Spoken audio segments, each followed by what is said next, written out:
My name is Matt Jackson. Growing up, my family wasn't very religious. We didn't go to church, and I didn't really know much about Jesus.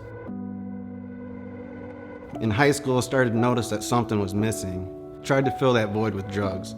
Next couple years, I bounced in and out of AA. Things began to happen, and I started to notice that there was some kind of truth to this God thing.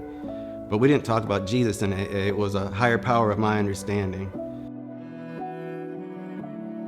I didn't have a direct relationship with God. I kind of was making it up from my own standards and what I wanted. There was no truth to it, and I didn't feel the love and forgiveness of Christ, and I began to feel meaningless and hopeless again.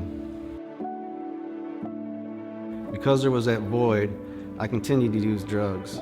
I kept telling myself it was just going to be one more time. The next thing I knew, I was waking up, being wheeled out of my apartment on a gurney. I looked over and saw my daughter's face, and it just broke me. I was angry and frustrated because I didn't think I could stop, and I was angry at my girlfriend for calling the ambulance. I wanted to die at that point. I didn't see any hope. I didn't see a way out. We had attended Grace in the past, and my girlfriend brought up trying to go back again. So I agreed. When we went to service that weekend, Pastor Kevin said if we have any doubts about our salvation, to not do communion.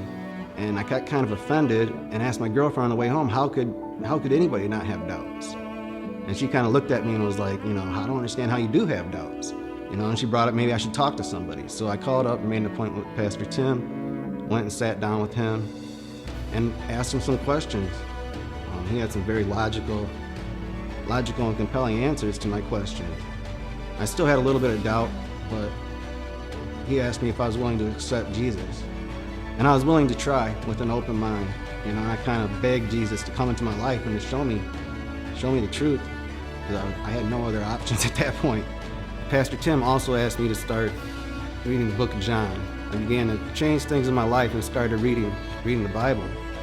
That's when God opened my eyes and I started to see the love and forgiveness that Christ has for all of us. Since I accepted Christ, life's still not perfect. But after reading what he did for us on the cross, I can't go on living the way I used to. And knowing what he did, I'm going to trust in him.